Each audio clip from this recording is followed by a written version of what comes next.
kenirisi adolo ni ma wu ebu iya magogo so gwani magogo no gwala gwage gwi ove tiebe lani no na be imi gwana gwo no gwage gwi ebo ni bu magogo ru joni eso na wi ya gige me oti na ya ye mowu ane dokpa na ya gbin okay ane dokpa ni ya gbin mi gume igwa yin mi wa ijo salobua ije ni kawo ija yin mi wa wala wowo wala wage gwi won wala wage imowu kenire webo keniro wa all over the world wage gwi wala kemi no ri aru wa ko wa muyoton ami oru opa na imi ami na kue wa mo ujo to wa ni ma kue no ro eso kue eso ma kue wa gwi wa yo boya we ko wa lao aneru we no ma ga mi jobo wa lao ijo salobo ija yin mi wa ije otonedo ija yin mi wa gwi wa lao wowo cause igwa kakabo emani bu wa pa e ma te salobo ma we no ma ta iya wa mo ujo be ti do eni wa do wa na ime video na nu wa ge gwi wa jo boya we ko wa la wo pa o wa vie we mo mi jore bo sie na we no lao.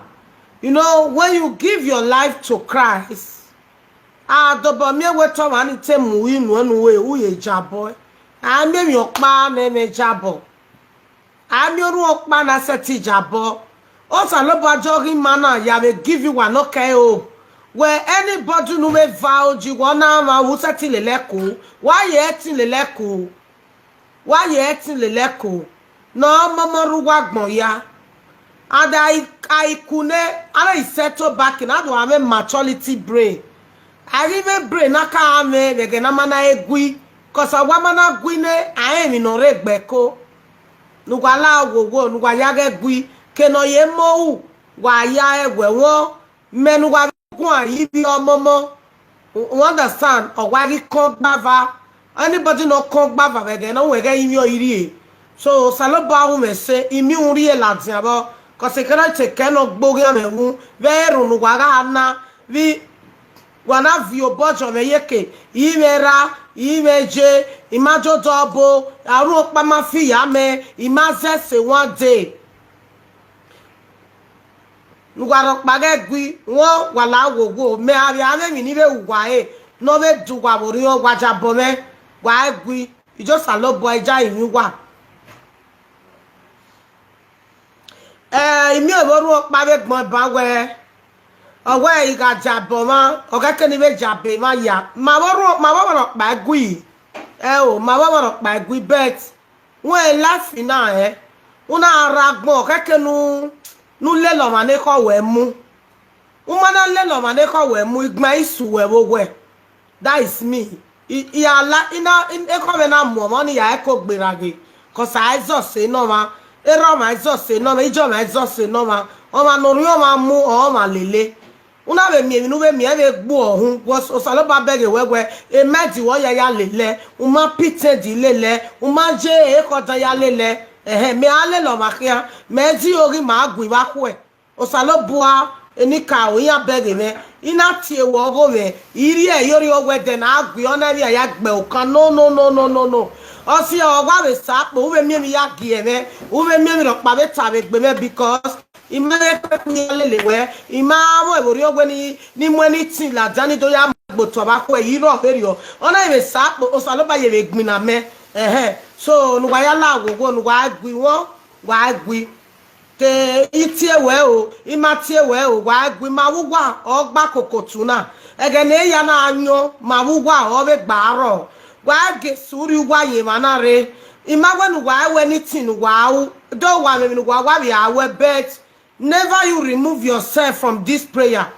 A prayer now we to buwa we no mano or you go ni man or ze se ni man abeya amiyoma abeya egbe e man before we matter dey close to man in America ugwa ya ibe me yoma true me no we on be bench o true me no so kere ma ya ni la live video a valo ya ni tie ye live video ma avalo be no image when me ya organize wa ya fe wa ya me valo anybody na ri eni ene ma na to wa ya me valo umiera o umamiera o we are all one umebe o we are all one eriya owe ima fele to dafe ni mo bi ogwefu no e ma ni me se fi me kwe valo ese ma ni me because okeke na neru ni ani ave temu okeke na neru ni ye mi no din amori ono be sinya bo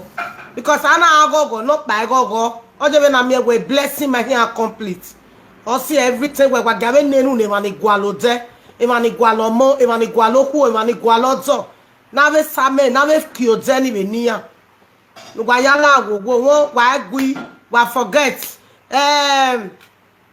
again now everything yata ayebe nata ma oyebe me view asise because e wo bune no we live video again now mama de o ni maka me 3000 ege yaki yavon we ayebe ari oge ma be na gwana ma yebe re no bagwa cause mama gwezo my total testimony so we still thank God, you know. But I we give ba he give me 4,000 is a lie again me na me 4,000 maybe ever so we are get comment je na me we tell arabi ziga we gan so it's now I have peace, you know. So if I beg one wa ya mo so for again na ma ya me ya ko na ya gui okay o ma neru go ma na suseje mi no tori wa suseje mi okeke nu tori o ma keke nu hu na ere do aro e prayer line na akwo ma fu abo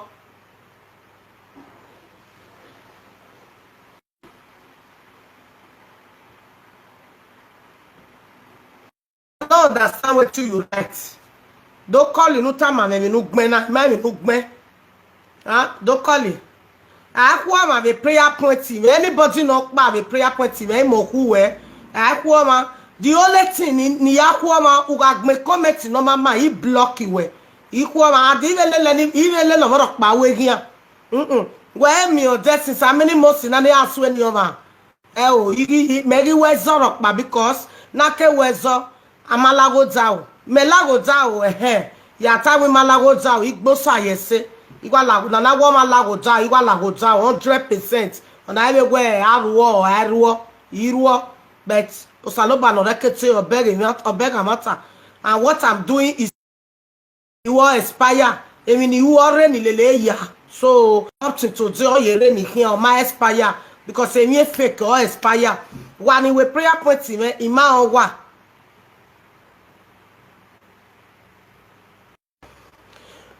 The forgiveness is okay, but that 1 million pay me because some of our members are suffering. Okay. Let me go now. What we do wakakabo? Ego a problem we life now. When I no suffer, what we make it? What? Ego ni is nothing. What? Salobari no son even know. Ego no ya me me everywhere. Osaloba ne mi da so no ba una mi dijoba awe nu e ba awe nu e me unu e me ba ma ni me wujobo na be koko e be gwe na ba weta ona agwe me e be wu ni ya ugbese gwe ni ado no be la ni agwe ya agega e ni ya kakabo ma ni tobo be we ni ya ima mi e di ye bo ge prayer la ni ya we ni ya I have done a lot ya be wo gwe nu won e ge wa forget me go ni wa forget me go ni wa forget me. Why you were? Oh, my sister, my brother, why you were? Yeah, we no book complain. You got do what kakabo. Only emi rockba. Emi rockba. Ugme so that 1 million again. Me na galeri emi. Ma wo dogu ma spend every 1 day. Ma spend 3,000 every bar 1 day we dokba. 3,000 euro. Dogu spend We be Paris ma choria. A big jack dan on a day moet. Ana wa agbele. 4,000 Maria can be done 1,000 Lily Mario, what 3,000 Doguna wa finish eh? Yes, so 2 days ma finish eh? Awa muno or here and you go name out to again and I watch over them with more. Am I well or do win a day and night? Every year, why you there? No, ya no my jail, money or why we stopping now or why daytime we do enjoy. So why worry you go near me rock back? Every rock by our walk when way. I worry one have a needy job. una we ni jijo bo we tie me be koko ya we wunu e adobo me we mati we no polo nu e ve no boss say ya we ri enu e aso ago wie me ba hwin wo me be go wie me ba me je ogun ya boro igo wo e giro imi ma mi mo e kojo bete ma te ya we jore ma we go no wie me ba oge no ma boss ni manari go ni wie me ba unless woman redo no or egenu ya no maybe o ma dari ewe no te mommy Yore please forgive what you did is right but many people here gbejo no oni emi ropa won e ba so no me million o ma bege de na wa forget oni emi ropa to God will do the one we pass that one for una won ege awo eguje mi na ja no ma o mi no bege be gbo ma ege awo egujo o sa lo ba ri no so ninu e times 20 o be ri enu we wa de be ma fiama won ga o ye me ba me de o si o ta me ya bege ma ni su selele me no we yen gi ye me ba wa lose e be ogunu wa lose because even me awunu we o so ge 1 million e bi ogo e we ti be ya ruo 1 million ninu wa ki egbeji ni me awunu we especially na gele bege we usu selele me kakabo e ba no ana e ona are a level nu ya ni ti mi we just again na ya need we mo mi jore ge mi ni awu e ba no na gele DJ gele kin DJ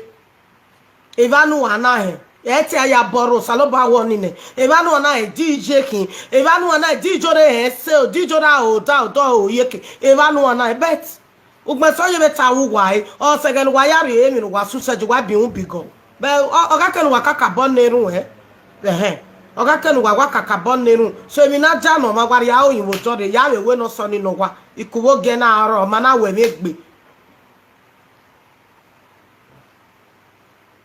bye bye good luck won wa forgive only say wa ya forgive ami ro pa na setting forgive wa forgive but you have to use your sense in anything for this life ulu enwan especially unwe rameje unwo ma no okianu ulu enwan because so saloba we ise ogweni ma ya lu enwan me ba me ya so ma ye ipe cause all comment no gbe be ma understand them no gbe ni hello mommy the year gele mommy ya te gwan ye mata na gwan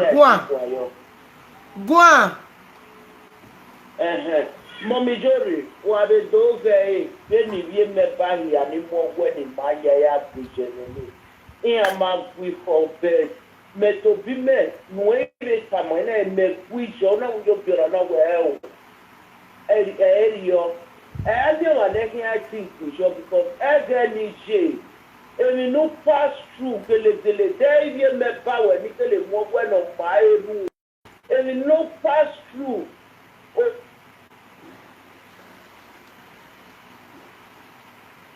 hello iye o se me na me yin gwa na lu gwa ga gwi iye gwa wa gwi jo ya ta we ma even me beta me many people ina iye me ba we wa gwi jo ya wa mo igwe to pa wa vie o wa vie ba we viva from Jamie hello man me ba we ni mo we no ma te gbe ma ya for guy o ga jo yen ubeta 3 ati na ma re lani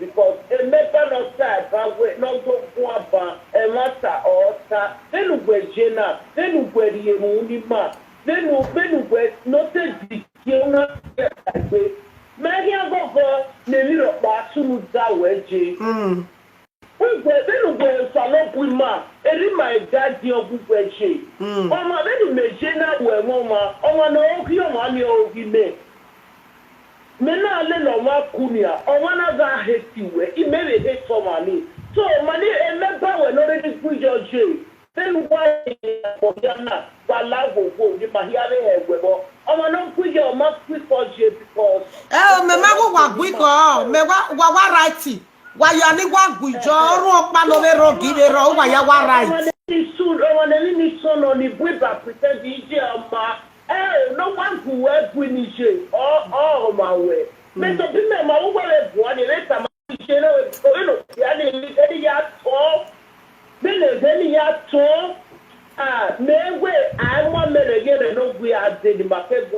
mama dojo but osalo bware ni kauna yedo ejo but uje millionaire uje 2 millionaire any man minewi ropa me ma gujo rigoni but since wale we but away I bole ke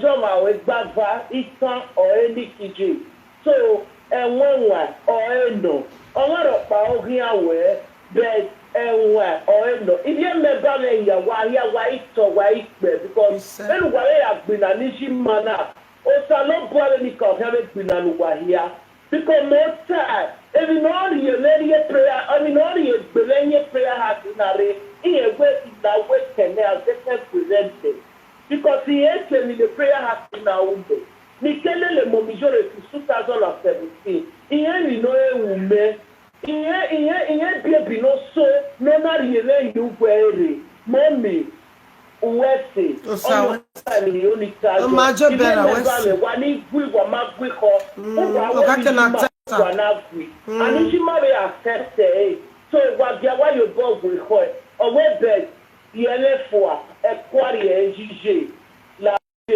la ho ka wese mabe wa ya wata we forget cause wa na battle no ro will no more ujo there are more than 1,000 people wa ma battle no ro wa no wa ya de ba yin ya no gwe wa la wo wa forgive there are more than 1,000 people ti ya vek pa ji ti ya mojo and the only no wa ya mojo ni wa ya wa right ina tagu wa ma right ti toge because very wa you guys said the name now very wa you guys ga we gba mi view na ni mi so okake no ma temata egbe ya support wa na gujo say bet nuwa la wo wa forgive me nuwa be forgive wa la wa gegi mo won wa la owo no beki to bo enegbe obo eni ma do adu so oga gbon ya program na kin wa kemi nuwa ri beg no una mu wa egbere bo won wa la wo wa were wa la oni se ya gujo ona oge maybe agwe na anyanya no okeke ni mawata we no ware no salo ba we no se no na vule la dia every day I must talk me message go me no just here ha no make me message go me you got to let video be hati ene no go na be na ko mi na so gwa go me mi yan ni ala wo no wa gwi wo wala o for since that is so ro yan ma be watch me about 2 weeks ago, mommy jore oh we move. Weti we prayer better uje move you know wow. But even kono wegbe. Even kono wegbe. You wa gbe. Do wa we no bury am forgive. What only say wa gbe. I love you all. Lao when wa kaya mudi ajo me yeke. Wa mana gi obegin agba me wa ye continue.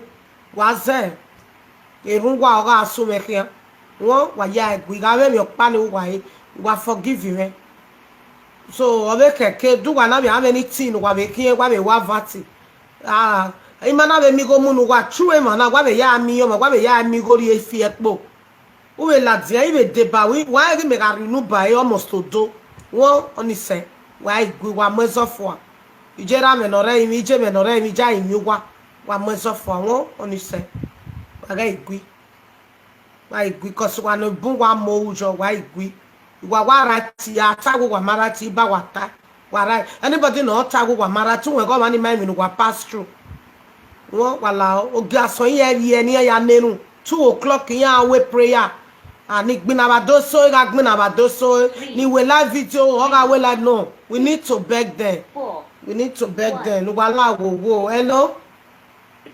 Hello, come on, you can see Emma. You say to Wedge.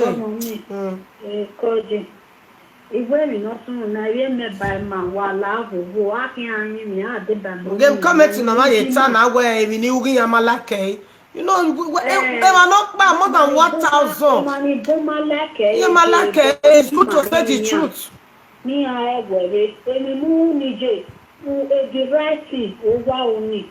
because obi osaloboa ọnwa offend will forgive only in saloboa time forget me no really soon you know ta saloboa go no time and make na you know no eko when we forgive them agboya we forgive na ye continue only master pray only master me ropa the line na agboya do de bani ari agboya alele we ọ̀dà fún wọn ká tẹ awéwé ní ẹ̀yà bẹ̀rẹ̀ wẹ̀ ọ̀hún dé different ní ilé social media present ìyàwó presenter you understand ẹ̀bẹ̀ náà bẹ́ẹ̀ ni owó wẹ̀ forgive ọ̀gá àgọ́gọ́dọ̀ ọ̀wé the right thing ọ̀wú igbó ní ọ̀wú igbó àárín igbó ìfò igbó ní ọjà ìbẹ̀ẹ̀sẹ̀ igbó ní ọjà ìbẹ̀ẹ̀sẹ̀ ó yà dùn máma gbọ̀n wẹ́jì ọ̀dà fún mi ẹ̀kẹ́ lè wẹ̀ bọ́ ẹ̀gẹ̀yẹ̀gẹ̀yà ọ̀yà ní òun náà.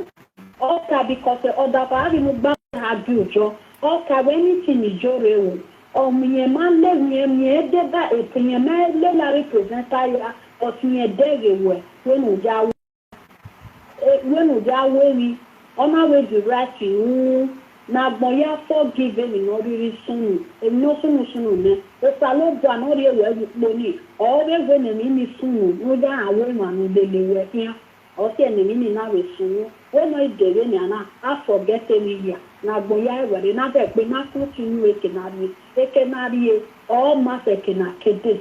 When you are the level that way, Minnesota, I do buy. Here, I can or laugh at that dog, Vinaji. Only no sooner one man when or that day when or that. So why not the man, Bubana, Boyama, forgetting no sooner. Only an your family wouldn't know what it tell or start to a moment. Go outside somewhere.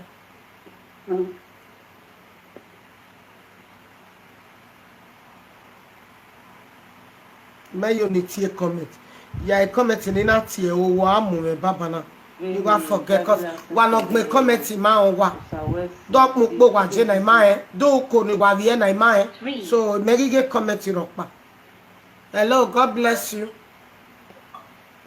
Hello, Mommy. Good evening. Good evening, my sister. God bless you. Welcome, ma. My friend just inviting this man. Say come back because now this to that night. Maybe I just come out because of what you have that night. Now I just come and say, Mommy, you're the devil. Now I'm gonna come back. Now come back. Enter Mommy, you're the devil. Now what you have to do? I know how was that going to be. He says, I don't enter and see your feet touch me because. Because it's there without that and all things I don't see your face again. I don't see your face. What you will make me say I'm not wash you. I love dress that I'm not going to wash. He says, I'm not very. Now, mommy, more speak for me. That's okay. I say, like this is your touch. That's okay. Let me cough. Not be always for people they cough, they won't forget because all of us will now so we cry for this thing that time. Including me. I know they eat again. I will cry because they bullied you that time. And they cry. If you don't enter social media, enjoy. Nobody will don't talk to me good. Enjoy. That fight was here. The bully was too much. But as to much I good. Now that I say the woman. Wa right. Wa ya fefe wa do imi wa agui. Cause ya we iya ti asunu je ni wa na wa la wo wa la. You know why it's shock all of us. The way you just say forgive us. Because this is shock all of us. Listen, not say you not do away. You do away with you. You do away. I don't say the no woman of God. Yes, you do away. It is shock us the way you say one. I make. Mona no verse. Yeah, Mona no verse. Mona forgive me. Everybody, oh man abroad, Mona forgive me. Walao. Well, because thank you, man. I know we won't come up with again. I will start with emotional. Thank you. Thank you for forgiving me. God will bless you. Thanks million. Thank you. Okay, I'll be online now. Thank you. Let's see. So, why we say? Oh, no way. Where you tell me, I where you tell me, by you know, we are more we call. What we call our colleague having in your way. Hello. Oh, yeah, that's okay. Yes, ọ̀rọ̀ mi yà dìbò testimony.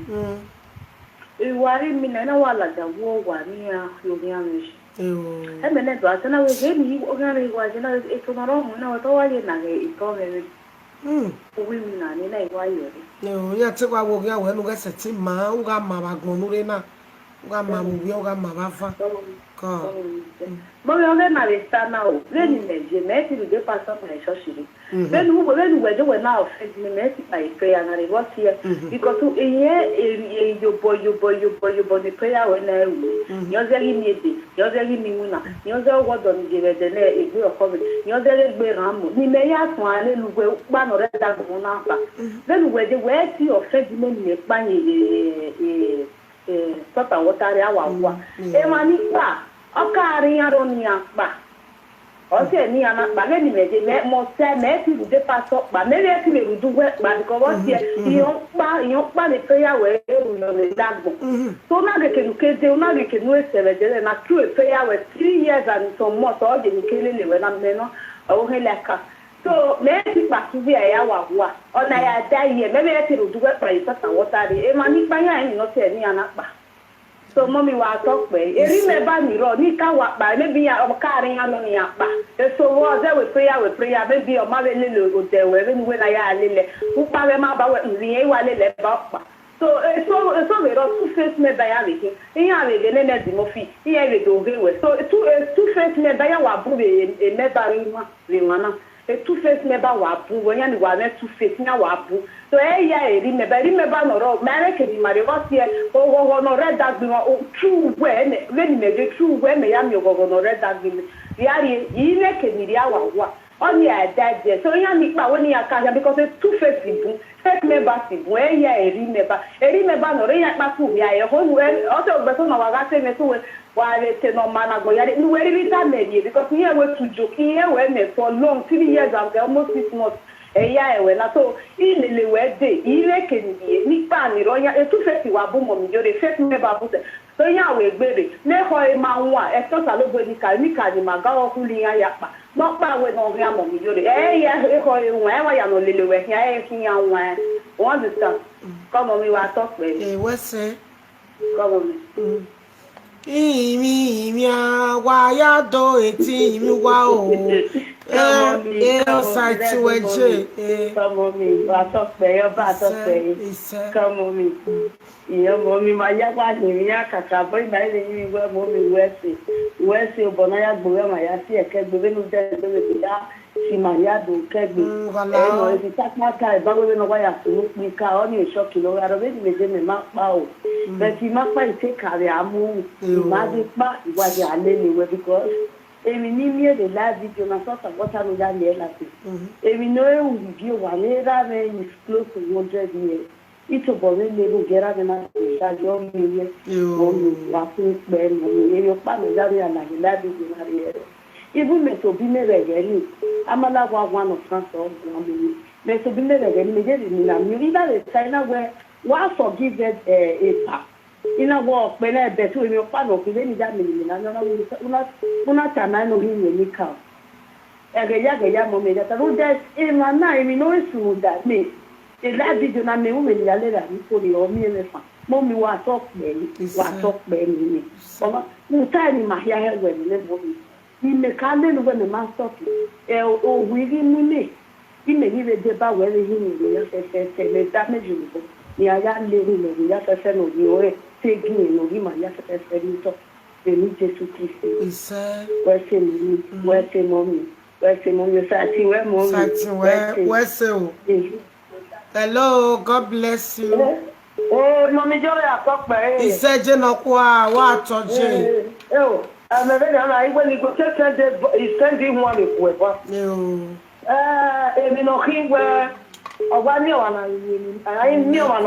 àyèmí mẹ́kọ́. Abia ko ni ga ata bagwogwe o ma na ga gbije o na agogo unwe wo modern o ha ni ka o mo na gbije o na unwa o ma na ka gbe no riaki unwe wo modern e ma ya no pa ya fefefe egbe ti agege pa emi o so ni are eyan na pa imi ama bi je na gbe le da do be for kizi da o sala bo no ji ma do wu yo wi ma o ma paro no wi e wo ko ba gbon na ara do je na do ahi e de gbejo do je na mi egbe na do aka wi ma pa wore ya ko na are ni na I ma pa wore gbe ni are te gbo ni ami o na mi na ma so no o so ma gun ya But even on regional, who do we in Yana? No, I'm there, baby, Connie, all the people now, what the iron where you not make a mistake in it, no need your folk. And not there, where I hear your way, this parody, or a star on offer. I know an hour we get no, I don't know where we work or not, DJ, but way. On the red of our jet, no, get here, not when I go here, not go here on now, go. Each of in your money, I not that where I will in the roto to ladder. Wow. Only a minute when it come on Momijori. In one equip when it said the Quabala, where you advice I be in the wow. Yeah, now, a direct. Okay. Ije no ve gwana na ije no kwano. Wa make no time where ade ba ije agbo mo kekere ije ya seto. So to do ma which is true. O ma to re won wala ogogo. Wala. Ijo salo baja yin wa. Won wa no paga imo waja bobe. Hello, God bless you. God bless you, Mommy Yuri. Mommy Yuri, I don't know this. Now, me say for you, now you have to say I be promote, and my friend is that me this night. But Mommy Yuri, that's on our way to talk. Me not talk like that because no. The stress, I'm not the stress with the stress of that night. I know. Which is different juju. Different juju, yes. Is that for like this like that? Wala. And with mind, don't be so fear. You're not going to fear that time. That we start saying to do nothing. So I'm not going to time we start. That time, I tell you, that some I could like give you that. You are right. Upon now the park juju say anybody way they bring juju come and say anybody way go follow me again. They swear. I beg. I beg my sister. I beg me no verse. I beg. Yeah, I beg. No verse. I feel that they are not watching. You know, I love you so much. I don't love you now. Wala. Me ire do imi wayana. You forgive me. Forgive me. Not believe me. You forgive me. Thank you. Forgive me to mommy. I support you here and there. And the human being. Thank you, mommy. God bless you. Thank you. Because I know only the free. I mean, for the last thing someone they give us that I want to come out. But for the now, when I come to the place, that time, not the same again. Go down, we been again, oh, Yanni, go back, be now. Una too much. Many wrong. That we stand, we did your back, no food. But then I'm not really the celebrate now. Yeah, you know, so no one am going to deal with you, but I beg, you know, nobody go talk like that again. No, I not go agree. Make them talk like that again. Thank you. Wala ona yege na na igwa ahimia. Cause ojani agele ami wana rio ele loma. Because ise. Mami jere na tope. Ise. Mama bejo osa ti weje. Ima gbada lójú. Wa toje uladia. Ije lójú. Osa ti we mama. Sapo. Kawe sapo.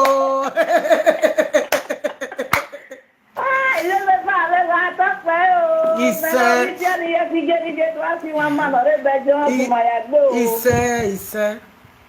Mom, it's okay. Tomorrow we will beg again. When I go with our Mama,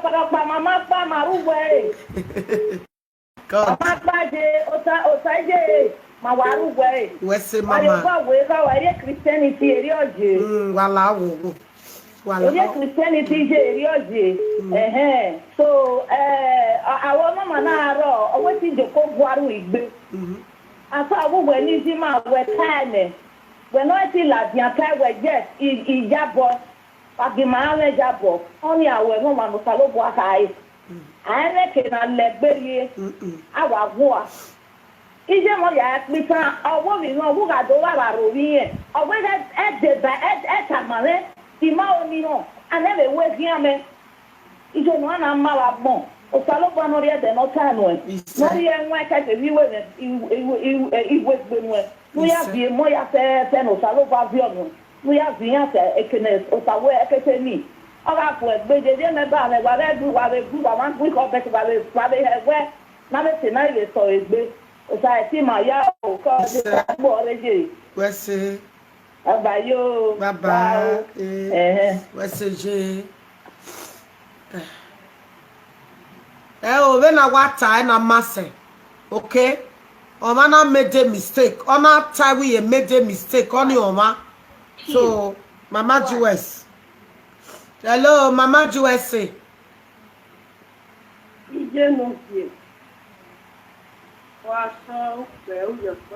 He said, Mama Jewess.